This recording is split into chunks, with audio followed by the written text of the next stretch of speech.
Direktorat Reserse Kriminal Umum Polda Jawa Timur menaikkan penanganan kasus dugaan kekerasan dan pengusiran terhadap seorang nenek bernama Elina ke tahap penyidikan. Polisi telah memeriksa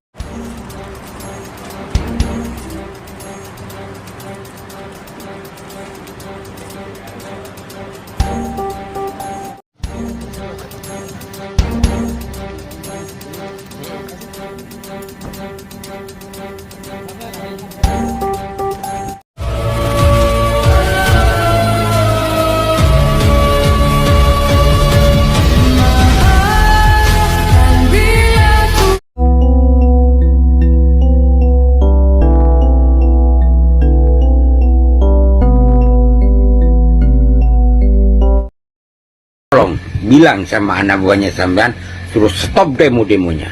Kalau sampean atau anak buahnya sampean ngotot, kalau Bapak bisa menjawab dengan benar, saya akan bangunkan rumah 10 untuk nenek itu dan saya berikan emas 1 karung. Guys, Ketua Pembina Madas Pusat angkat bicara terkait masalah penggusuran rumah Ibu Elina. Boleh viral kuku dorot baju. Ayo koko, ayo. Lari dari tadi. Saya minta kepada saudara Yasin dengan Manuel agar segera menyerahkan diri untuk mempertanggungjawabkan perbuatannya. Jangan sampai suku Madura dan Jawa ini terjadi masalah. Selamat siang dari Singapura, Changi Airport di Jeo. Ya, saya mendapat informasi membaca media di mana nenek Bapak arek Surabaya, Pak Armuji diancem ambek oknum-oknum preman rek. Piye iki arek Surabaya? Bapak kene wis diancem koyo ngono. Nanti di awal Januari kita akan kumpulkan semua suku di Surabaya, semua ormas yang ada di Surabaya. Ayahku biar bea setika di hati.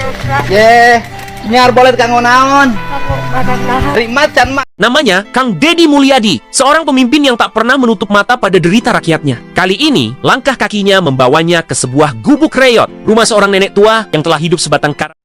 Hai guys, jumpa lagi dengan saya Hadi Purwanto guys. Nah, bagaimanakah tindakan daripada pemerintah daerah menanggapi kasus daripada nenek Elina ini guys? Apakah ada tindak lanjut dari Gubernur Jawa Timur atau juga tindak lanjut dari Kapolda Jawa Timur juga ya guys ya? Nah, bagaimana juga tanggapan dari para netizen dan arek-arek Surabaya guys untuk menangani hal ini guys?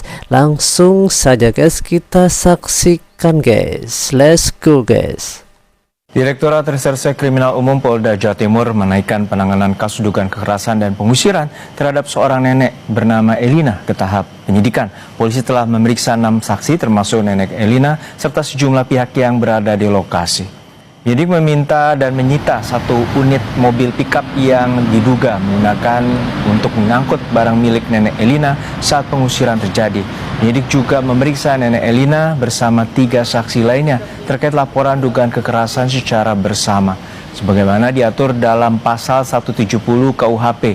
Dalam pemeriksaan, polisi dan kemudian memeriksa pelapor dan tim kuasa hukum menyerahkan sejumlah alat bukti termasuk rekaman video dan dokumen serta melaporkan Samuel Ardi Kristanto yang disebut sebagai pihak di balik pengusiran paksa itu. Bahwa hari ini kita melakukan pemeriksaan terhadap 6 orang saksi setelah kita naikkan penyidikan dan yakin bahwa kami akan proses perkara ini secara profesional, prosedur, independen dan juga sesuai fakta. Dan 6 saksi ini dari pihak mana saja? Dari pihak pelapor, keluarga pelapor dan beberapa saksi yang ada di TKP. Yang ada di video itu termasuk ya, betul.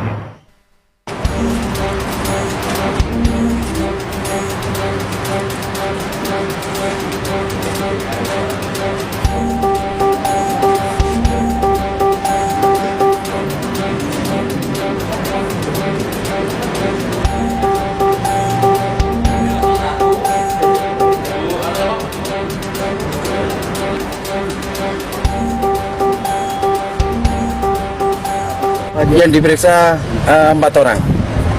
4 orang, Bu Elina, terus kemudian Pak Iwan, kemudian Bu Joni, Bu Maria ini, terus satu lagi Bu Muslimah. Jadi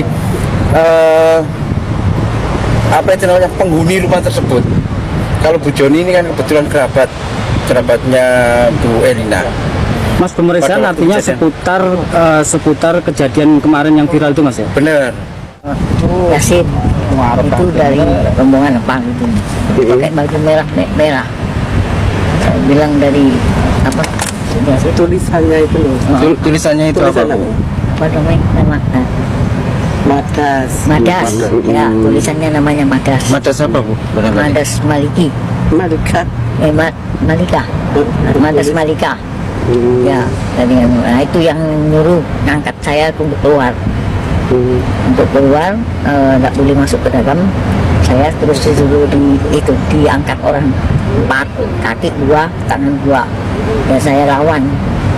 Terus itu, tapi dia Selama ini Bu Elina ini pernah mengenal Pak Samuel atau enggak? Enggak sama sekali. Bu Elisa itu sendiri siapa ya Pak? Karena sebenarnya klaimnya dapat dari Bu Elisa. Bu Elisa itu saudara kandung dari Bu Elina, kakaknya Bu Elina. Tahun 2011, Bu Elina, Bu Elisa, dan sama penghuni rumah sudah bertempat tinggal di situ. 2017, Bu Elisa meninggal dunia. 2025, 5 Agustus itu, ada yang mengklaim seolah-olah pernah membeli dari Bu Elisa. Tahun 2014, 11 tahun, dia tidak pernah sama sekali menunjukkan bahwa saya pembeli apa dan sebagainya. 2025 tiba-tiba mengklaim. Tanggal 6 Agustus melakukan pengusiran secara paksa. Kami menemukan akte jual beli itu tertanggal 24 September 2025. Penjualnya ya dia, pembelinya ya dia. Letter di desa kami juga telah menemukan itu sudah tercoret pada saat 24 September 2025. Jangan pengurusakan itu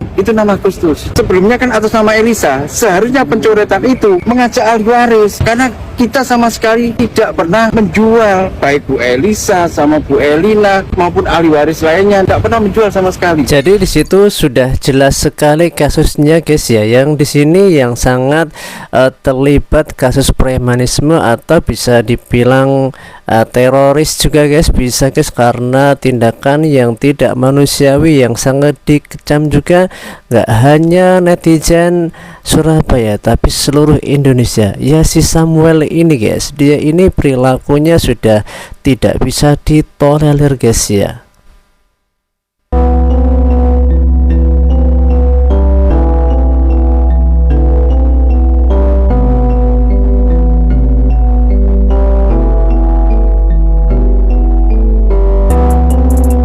Melihat wajah beliau pun saya yakin kamu pun juga sangat empati, guys ya. Melihat wajah tuanya, melihat beliau itu seorang diri, seorang nenek yang usianya pun sudah 80 tahun lebih, guys. Kira-kira kalau kamu sebagai anak atau sebagai cucu, perasaan kamu gimana, guys? Kenapa aja nih? Ya itu Yasin itu dari rombongan apa gitu. Pakai baju merah, bilang dari apa? Ya, si tulisannya itu loh. Nah, itu yang dimaksud si nenek ini yang kemarin itu mengangkat nenek ini dan kemudian yang menyebabkan si nenek ini berdarah di mulutnya, guys ya. Ya itulah namanya Yasin, guys. Kalau ketemu di jalan boleh terserah kamu apain dia, guys. Madas. Ya, tulisannya namanya Madas. Madas apa? Madas Maliki. Malika. Ya, nah itu yang nyuruh ngangkat saya untuk keluar. Nggak boleh masuk ke dalam. Saya terus disuruh diangkat orang. Terus saya lawan. Terus itu, tapi dia membawa saya sampai agak luar, terus lalu diturunkan.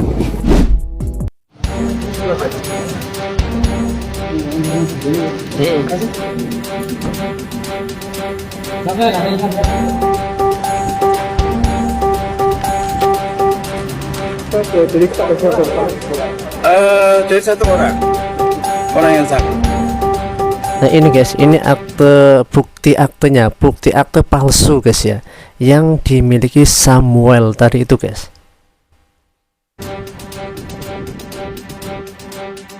Terus kemudian tanggal 6 Agustus itu melakukan pengusiran secara paksa. Diusir secara paksa, terus kemudian tidak diperkenankan untuk masuk, dan kita menemukan kami menemukan akte jual beli itu tertanggal September 24 September 2025. Baru.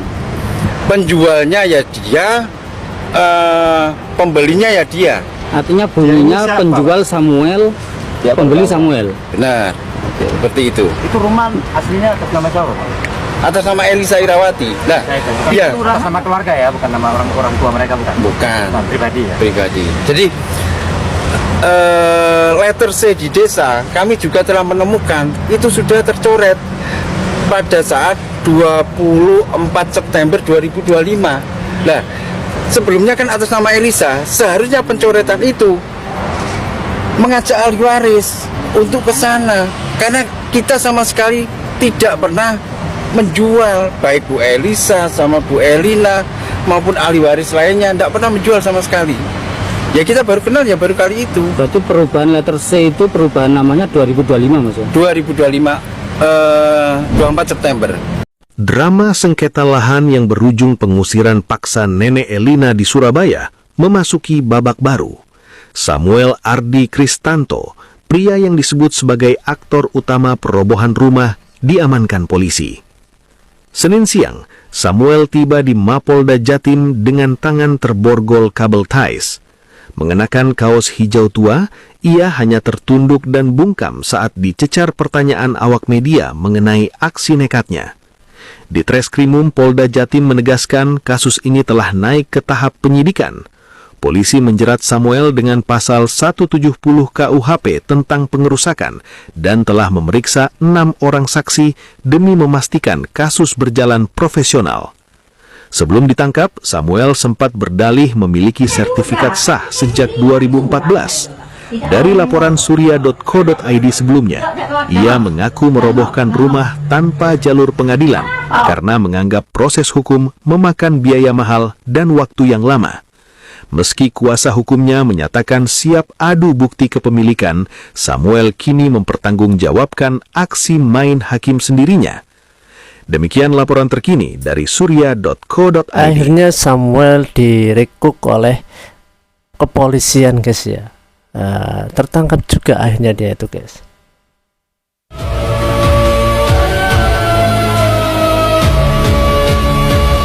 Nah, ini ternyata si Samuel itu tahun 2019 ada upaya untuk juga mengambil paksa juga, guys, melalui ini, guys, apa namanya itu, pengadilan. Jadi pernah sengketa juga di tahun itu tetapi kalah gitu, guys.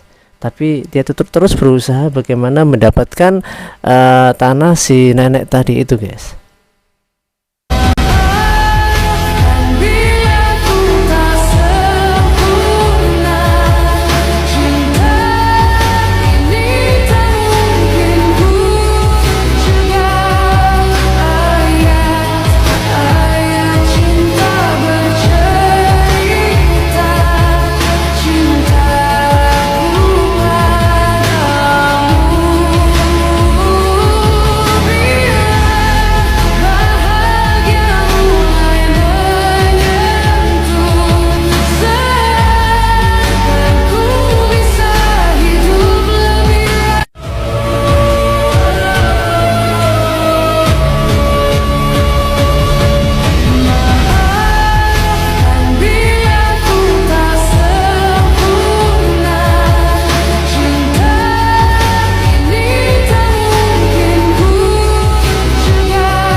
Foto tempo dulu ketika rumah nenek Elina ini masih utuh berdiri, guys ya. Seperti ini penampakannya, guys.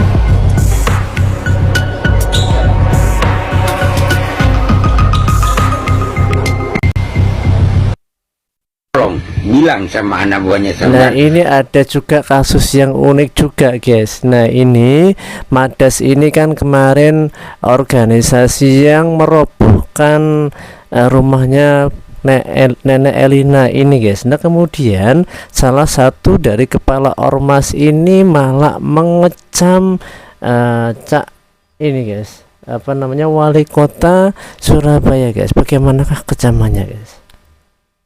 Suruh stop demo-demonya. Kalau sampean atau anak buahnya sampean ngotot, kalau sampai Madas Nusantara atau Madas Serumpun yang kena imbasnya, tidak akan tinggal diam, Tarmuji, ya. Dikiranya itu orang Surabaya itu lemah gitu, guys, ya. Dikiranya itu orang Surabaya itu sedikit, itu orang yang cara logikanya itu nggak nyampe gitu, guys. Assalamualaikum warahmatullahi wabarakatuh.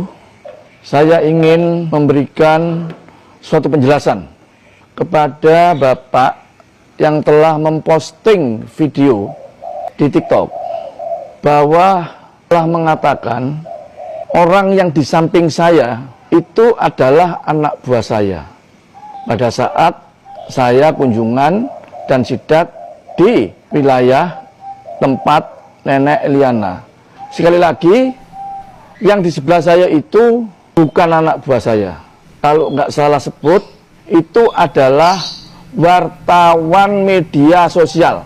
Memang setiap hari Selasa itu di rumah dinas saya sebagai tempat rumah aspirasi, sebagai tempat untuk pengaduan warga kota Surabaya maupun yang lainnya, itu penuh dengan wartawan.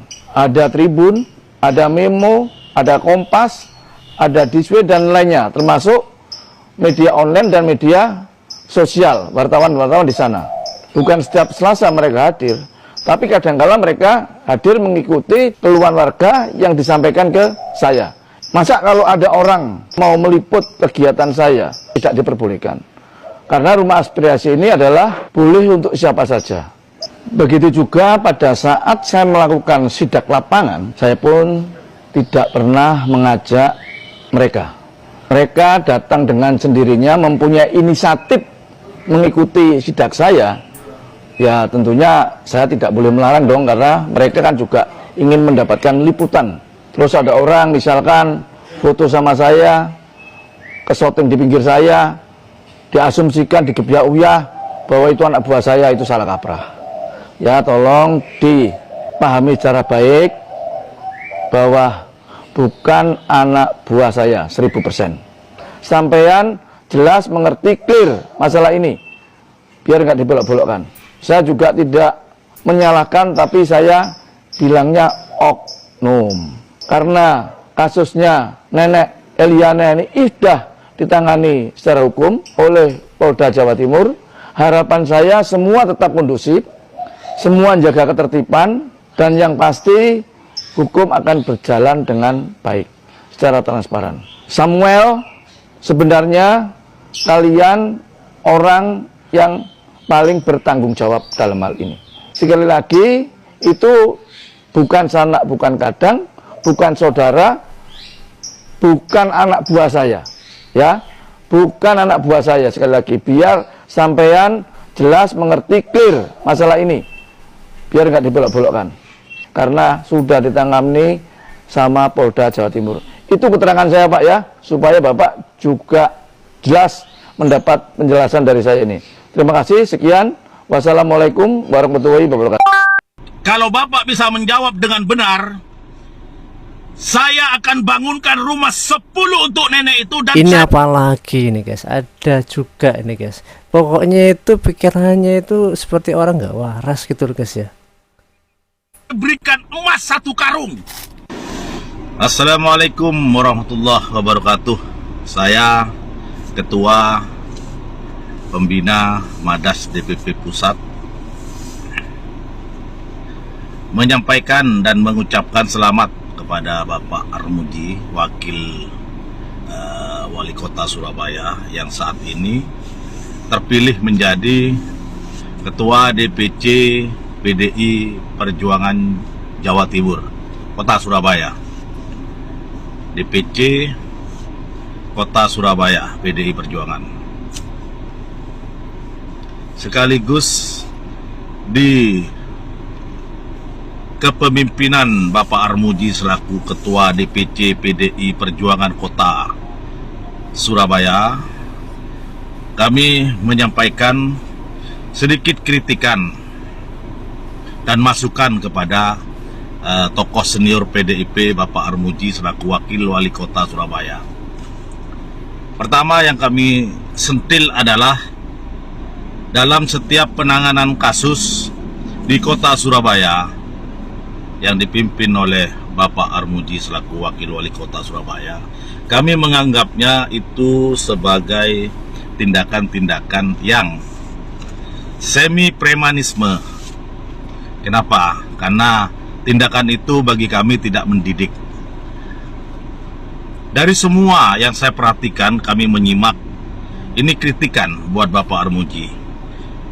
Alangkah baiknya sebelum Bapak Armuji melakukan tindakan atau sidak, sebelum melakukan Bapak Armuji bertanya dulu atau mencari tahu dulu pokok persoalannya. Jangan sampai terjadi pada hari ini, detik ini, jam ini, dalam minggu-minggu ini sudah banyak kekeliruan yang kami anggap terhadap Bapak Armuji. Di mana Bapak Armuji datang ke suatu lokasi, belum tahu persoalan, namun Bapak Armuji sudah menjustifikasi seolah-olah Bapak Armuji membela salah satu pihak tanpa tahu pokok persoalannya. Satu contoh, seharusnya Bapak Armuji selaku wali kota, wakil wali kota Surabaya, ketika turun ke lapangan, libatkan RT, tanyakan dulu kepada RT, sejauh mana sepengetahuanmu Pak RT terkait persoalan yang dimaksud. Sehingga Bapak Armuji terkesan profesional kalau Pak Armuji melakukan itu. Yang kami lihat di video kemarin, Pak Armuji seakan-akan tidak ada komunikasi sebelumnya dengan RT, sehingga datang hanya mendengar sepihak, kemudian menanyakan kepada RT dan seolah-olah menyalahkan Pak RT dengan bahasa, Samuel pernah ke rumahmu? Samuel tidak pernah ketemu dimanapun, saya hanya ketemu di tempat ini. Itu jawabannya dari seorang RT. Karena memang menurut klarifikasi yang dilakukan oleh Samuel, bahwa Samuel hanya datang satu kali ke tempatnya Pak RT untuk meminta tanda tangan pengosongan tempat itu. Hanya itu saja. Bahkan Pak RT menyarankan untuk selesaikan internalnya dulu. Namun seolah-olah Pak Armuji tidak mau itu, bahkan terkesan dalam bahasanya yang disampaikan di tengah-tengah masyarakat, Pak Armuji menjustifikasi Pak RT berkolaborasi dengan Samuel. Itu sangat menyakitkan, Pak. Saya sampaikan di tempat ini. Pak RT itu dipilih oleh warganya dan dilindungi oleh warganya, dan itu merupakan anak buah Bapak terendah. Kalau semua RT Bapak perlakukan seperti itu, Pak, sampean itu pejabat negara, sampean itu ketua DPC PDI Perjuangan Kota. Bapak harus bina, Bapak harus lebih dalam menggali suatu persoalan. Kalau Bapak di tengah-tengah media, di tengah-tengah masyarakatnya menjustifikasi, mengata-ngatai Pak RT dengan cara seperti itu, Pak, Bapak di mana seorang pemimpin? Harusnya pemimpin itu membina, sebelum membina bertanya. Tapi Bapak seolah-olah mempermalukan RT di depan media dan depan masyarakatnya. Saat ini Pak, terbangun di mindset masyarakat Madura, khususnya Jawa Timur, khususnya Surabaya, bahwa RT telah menerima uang, menerima suap dari seorang Samuel. Itu mindset yang tertanam di tengah-tengah masyarakat. Karena apa? Karena ucapan Bapak. Sekali lagi saya sampaikan, Pak, Bapak kedepannya lebih bijaksana dalam setiap mengambil keputusan. Sebelum Bapak melangkah mengurusi persoalan, Bapak tanyakan dulu kepada RT, karena RT merupakan lini terdepan di tengah-tengah masyarakat. Setiap kebutuhan surat tetap harus ke RT dulu. Lalu apa gunanya itu semua ketika Bapak melangkai itu semua? Apa buktinya saya sampaikan Bapak melangkai itu semua? Kenapa Bapak bertanya di tengah-tengah masyarakat, di tengah-tengah media? Apakah memang ini merupakan framing, settingan dari Bapak? Itu pertanyaan saya. Lalu media for justice itu ada di tengah-tengah Bapak seakan-akan pendukung Bapak, kemudian itu yang mengekspos semua kegiatan Bapak. Hari ini dia telah menuduh Madas, ormas Madas yang melakukan penggusuran dan pengerubuhan rumah itu. Itu lagi salah, Pak. Itu lagi salah. Kemudian kemarin orang yang selalu bersama Bapak, yang selalu mengekspos kegiatan Bapak, kemarin telah merobek, menjatuhkan harkat dan martabat Madas, menjatuhkan, merobek, mencopot banner yang ada di kantor Madas. Ingat Pak, mereka itu ada di tengah-tengah Bapak. Mereka selalu ada di kegiatan Bapak. Jangan-jangan mereka juga bagian yang Bapak suruh. Itu harus dijelaskan. Jangan berkawan dengan penjual tai, Pak, biar tidak bau tai. Berkawanlah dengan penjual minyak harum supaya Bapak jadi harum.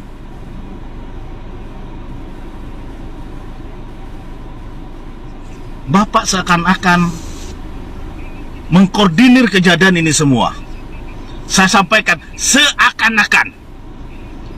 Kenapa? Yang membuat framing berita yang belum tentu kebenarannya ada di tengah-tengah Bapak. Bahkan Bapak sengaja sepertinya mengundang dia. Bahkan sengaja Bapak hanya mendengar telinga dari dia. Bapak harus pertanggungjawabkan hal ini semua. Bapak sebagai wakil wali kota Surabaya harus bertanggung jawab. Dalam tuduhan terhadap Madas, saya selama ini mengamati, mencari kebenaran. 3 faktor yang Bapak tidak lakukan dan media-media yang ada di keliling Bapak yang tidak lakukan. Pertama, dalam tulisan mengatakan bahwa pelaku penyeretan nenek merupakan organisasi ormas Madas. Yang merubuhkan bangunan adalah organisasi ormas Madas. Saya sampaikan, saya pertanyakan 3 hal. Kalau Bapak bisa menjawab dengan benar, saya akan bangunkan rumah 10 untuk nenek itu dan saya berikan emas 1 karung untuk nenek itu. Pertama, kapan kejadian itu? Kalau kejadiannya itu 2 bulan dari sekarang, saya akan bangunkan 10 rumah untuk nenek. Dan saya akan berikan emas 10 karung untuk nenek. Faktanya, kejadian itu jauh sebelum Madas Sedara terbentuk. Jelas? Jelas kan? Bukan kemarin. Artinya, hal ini ada apa? Berita dulu dikeluarkan sekarang. Jawabannya nanti. Yang kedua, atribut apa yang Anda lihat di tengah-tengah pembongkaran itu? Apakah ada atribut Madas? Tolong jelaskan ke kami. Yang ketiga, pernahkah seorang jurnalis menanyakan kepada RT pemberitahuan apa, dari siapa pembongkaran ini? Kalau itu bisa dijawab, saya tunggu klarifikasi dari Anda semua. Nah tadi kan mungkin si bapak ini nggak menyimak secara detail guys ya. Padahal kata si nenek Eliana tadi itu kan sudah jelas. Di video pun juga jelas pelaku penyeretan itu memakai kaos merah bertuliskan Madas Malika. Tapi kayaknya si dia ini mengelak dan bahkan membolak-balikkan fakta gitu guys. Dan dengan sombongnya dia ini akan memberikan 10 rumah guys, akan memberikan 1 karung emas. Kira-kira apa benar dia sekaya itu guys? Nah, bagaimanakah tanggapan kamu guys? Dan inilah salah satu tanggapan netizen guys. Guys, Ketua Pembina Madas Pusat angkat bicara terkait masalah penggusuran rumah Ibu Elina. Dia menyampaikan bila bisa menjawab dengan benar, maka dia akan mengganti rumah Ibu Elina, membangun 10 rumah, emas akan dikasih 1 karung. Ya, ini videonya. Kalau Bapak bisa menjawab dengan benar, saya akan bangunkan rumah 10 untuk nenek itu dan saya berikan emas 1 karung. Di mana Bapak Armuji datang ke suatu lokasi, belum tahu persoalan, namun Bapak Armuji sudah menjustifikasi seolah-olah Bapak Armuji membela salah satu pihak tanpa tahu pokok persoalannya. Satu contoh, kemarin orang yang selalu bersama Bapak, yang selalu mengekspos kegiatan Bapak, kemarin telah merobek, telah menjatuhkan harkat dan martabat Madas, menjatuhkan, merobek, mencopot banner yang ada di kantor Madas. Saya pertanyakan 3 hal. Kalau Bapak bisa menjawab dengan benar, saya akan bangunkan rumah 10 untuk nenek itu dan saya berikan emas 1 karung untuk nenek itu. Ya, video itu kita potong sebagian karena terlalu panjang seperti yang kalian lihat ya, apa yang disampaikan. Kalau menurut saya Ketua Madas ini terlalu berlebihan ya. Emas 1 sampai 10 karung, 1 karung atau 10 karung itu sudah berlebihan ya. Tidak sesuai dengan apa mobil yang dinaikin oleh ketua ini ya. Kameranya juga saya lihat itu masih ngeblur, itu tidak terlalu jelas ya, tidak terlalu bening, tidak terlalu bersih. Itu menandakan kalau HP-nya biasa saja. Mobilnya juga itu sepertinya mobil biasa-biasa saja. Kalau memang dia bisa mengganti emas atau memberikan emas 1 karung atau 10 karung atau rumah 10 ya, gak mungkin bawa mobil seperti itu dan tidak mungkin HP-nya ngeblur ya. Jadi buat Ketua Madas ya, ngomong atau berbicaranya jangan terlalu tinggi atau jangan terlalu berlebihan, karena masyarakat Surabaya bukan orang bodoh ya, orang pintar, bisa membedakan mana orang berkualitas, mana orang yang ya begitulah ya. Jadi percuma kita bicara panjang lebar kalau isinya tidak ada atau kosong, akan diketawakan nantinya oleh masyarakat Surabaya. Demikian guys tanggapan daripada salah satu netizen guys. Ini juga salah satu tanda juga ya, di samping melakukan perusakan nenek Elina, dia pun melakukan perusakan di toko emas. Ini ada kamera, ada videonya guys.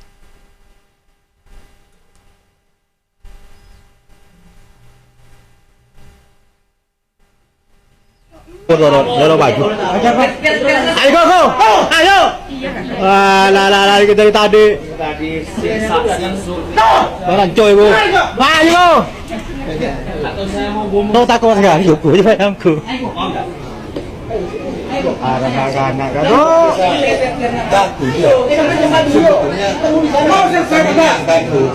Dia yang apa-apa.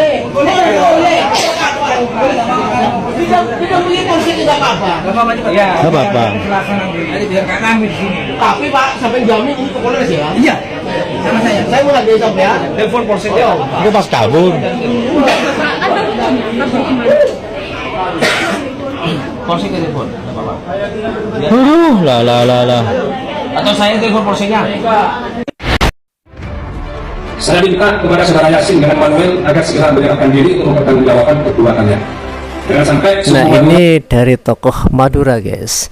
Kalau dari pembicaraannya tadi, beliau ini tidak memihak, artinya beliau di tengah-tengah mengambil langkah yang bijak gitu guys ya. Dan dakwah ini terjadi masalah gara-gara kalian. Jadi tolong pisah antara personal dengan suku.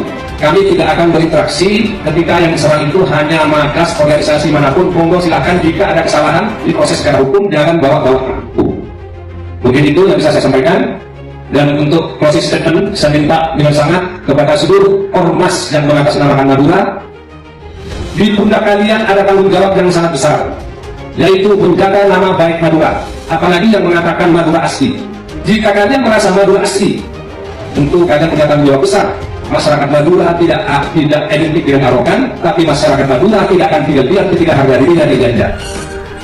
Jadi ketika ada ormas yang mengatakan Madura, mengatasnamakan suku Madura, tidak sesuai dengan etika yang berada di Pulau Madura, berarti itu bukan Madura asli. Terima kasih.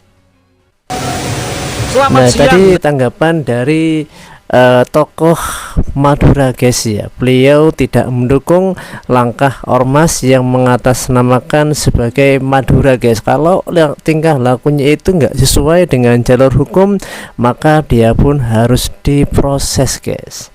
Nah, ini tanggapan dari salah satu penduduk luar negeri guys yang mendengar kasus daripada penggusuran rumah nenek Eliana ini tadi guys. Dari Singapura, Changi Airport di Jeo, ya, saya mendapat informasi membaca media di mana seorang nenek di Surabaya itu diusir paksa oleh ormas. Ada katanya salah satu warga yang mengaku mempunyai sertifikat atau surat tanah yang letter C katanya dianggap sah, tapi tindakannya itu tidak melalui proses hukum yang benar. Dia melakukan tindakan sewenang-wenang di mana dia mengusir paksa dengan membumi hanguskan rumahnya serata dengan tanah. Nenek ini namanya Nenek Elina. Kami dari Hotman 911 meminta bantuan kepada masyarakat agar disambungkan ke kuasa hukum untuk kami boleh melakukan bisa kolaborasi terkait mengenai penanganan perkara untuk mengusut semua siapa dalang di balik semua ini. Ini tindakan keji, tindakan yang tidak masuk akal. Seorang nenek 80 tahun diperlakukan sangat-sangat tidak manusiawi. Ini kami kecam dan serius kita tangani. Ternyata ini tidak hanya mendapatkan dukungan dari seluruh warga Indonesia, tapi juga seluruh dunia guys akan mengecam tingkah laku daripada si Samuel dan kronik-kroniknya itu guys. Bapak arek Surabaya, Pak Armuji diancem ambek oknum-oknum preman rek. Piye iki arek Surabaya? Bapak kene wis diancem koyo ngono. Mosok kene arek Surabaya meneng tok rek. Ojo sampai harga diri arek Surabaya didek-idek koyo ngene. Ayo rek bersatu melawan oknum-oknum ormas berkedok preman iki sing wis meresahkan Surabaya. Nah, ini sedikit candaan kali guys ya. Nah, tapi ya itulah kira-kiranya guys, kita jangan mudah sekali terprovokasi guys. Tetap kita harus mengutamakan toleransi, kasih sayang dan akal waras guys. Nanti di awal Januari kita akan kumpulkan semua suku di Surabaya, semua ormas yang ada di Surabaya. Kita sampaikan hal seperti ini. Karena apa? Pemerintah kota sudah membentuk Satgas Anti Preman. Itu disampaikan oleh Kapolda dan ada surat edaran SK dari Gubernur Surabaya juga ada. Maka kita juga membentuk Satgas Anti Preman. Jadi warga Surabaya, kalau ada hal seperti ini, tolong sampaikan Satgas Anti Preman. Yang di situ tidak hanya kepolisian, tapi ada TNI, ada Angkatan Darat, ada Marinir, ada polisi, ada semuanya. Forkompinda yang ada di Surabaya itu akan berkumpul jadi satu menjadi Satgas Anti Preman.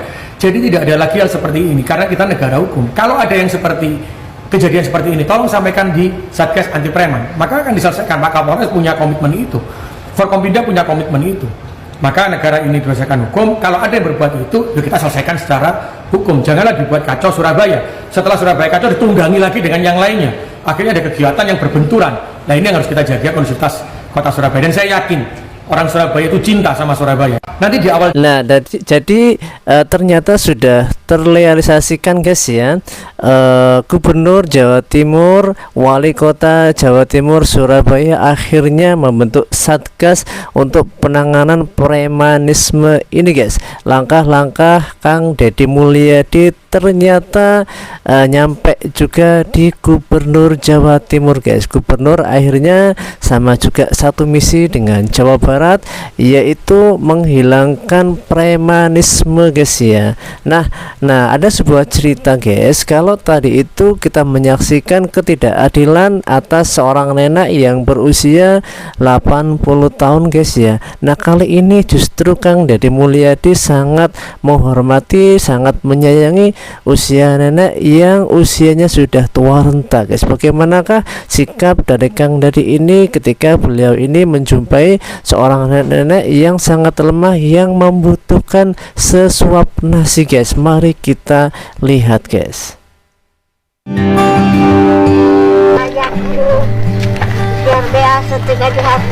Ye, ini harus boleh kanggo naon. Rimat can mam. Saya bebas di Bumina. Ayo tinggi di mana? Tadi dia tuh Di Saha. di Dalira Saung. Saung. Ayo orang Kabu Mima. Ayo. Ke beas mah ku abdi pangbeserkeun. Master boleh ke mana? Apa bapak? Lagi. Ayo. Besok. Digotong atuh mah ku abdi. Alah ulah tuh. Alim.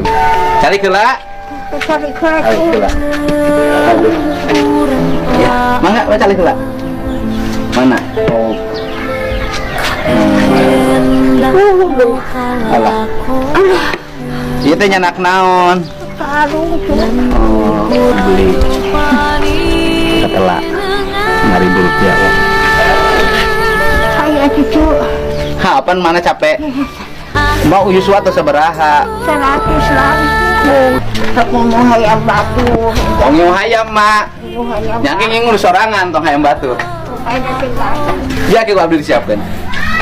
Mana iya mata di dia? Kita pelakir ke bumi batu. Oh. Saya kalau terkasih. Iya. Dok mana cali? Kayak abdi badai meser biasalah kamu mak. Kalah payun. Ya nuhun Ya. kasih. Kan dijajabkan biasa ka dieu nya. Belanja dulu buat kebutuhan mak. Mak pengen beras, minyak goreng. Itu aja nggak banyak butuhnya. Sama pengen punya ayam sendiri. Ya. Bukan mana? Nah, tesna teu kudu meuli boleh deui. Ya, alhamdulillah. Oke. Mang geus teu kudu meuli boleh deui nya. Sudah cukup. Ya. Nuhun kasih nuhun. Ya. Ini yang mana? Mohon, nak. Umur bagus kau asyik asap.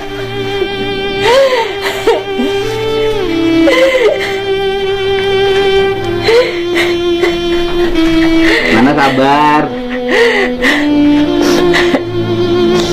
Dia bantu gaduh kasep. Kang ngomesel hayam mana? Jadi mah gaduh hayam nyalira. Ya. Ya. Ya. Nuhun ya kasep. Ya, mana sing sehat? Ujangnya jauhkan malaikat. Amin. Panjangkan umur aja kasep. Manuhun abdi pada terasnya. Nuhun mbak nuhun ya kasep. Nuhun sami-sami. Mana sing sok? Entong kok koloyongan deui nya. Dan demikianlah sikap Kang Dedi guys ya. Namanya Kang Dedi Mulyadi, seorang pemimpin yang tak pernah menutup mata pada derita rakyatnya. Kali ini, langkah kakinya membawanya ke sebuah gubuk reot, rumah seorang nenek tua yang telah hidup sebatang kara puluhan tahun, dengan dinding rapuh, atap bocor, dan kehidupan yang hanya bertahan dari air garam sebagai makanan sehari-hari. Hati siapa yang tak terguncang? Namun, ada kisah menggetarkan hati. Ternyata nenek renta ini pernah mengasuh Kang Dedi saat beliau masih kecil. Ya diamprokeun jeung nu ngasuh. Ini ternyata emak ini yang ngasuh saya waktu kecil segini. Iya. Oh, tidak tahu. Kesang, juk amprok we juk emak. Ya ge mau awas dah ayo nama. Oh, da geus poho deui. Kali kan sok tadi itu Ketemu sama pengasuh ini luar biasa ini. Ketemu sama yang ngasuh. Aduh, jag-jag keneh. Alhamdulillah. Di tengah kepedihan itu, Kang Dedi hadir bukan hanya sebagai pejabat, tapi sebagai anak yang menyapa ibunya sendiri. Dengan penuh empati, beliau mendengarkan cerita sang nenek sekaligus memastikan ada bantuan nyata. Bayangkan, sosok sederhana yang dulu merawatnya, kini justru hidup dalam kemiskinan yang memilukan. Dengan penuh haru, Kang Dedi duduk, menggenggam tangan sang nenek, dan memastikan ada bantuan nyata untuknya. Inilah wajah kepemimpinan sejati. Bukan hanya hadir untuk rakyat, tapi juga membalas budi kepada orang yang pernah berjasa. Demikianlah guys ya, sikap cinta Kang Dedi kepada nenek-nenek guys. Nah, bagaimanakah menurut kamu guys? Silahkan tulis pendapat kamu di kolom komentar guys ya. Sampai jumpa di waktu yang akan datang guys. See you next time guys.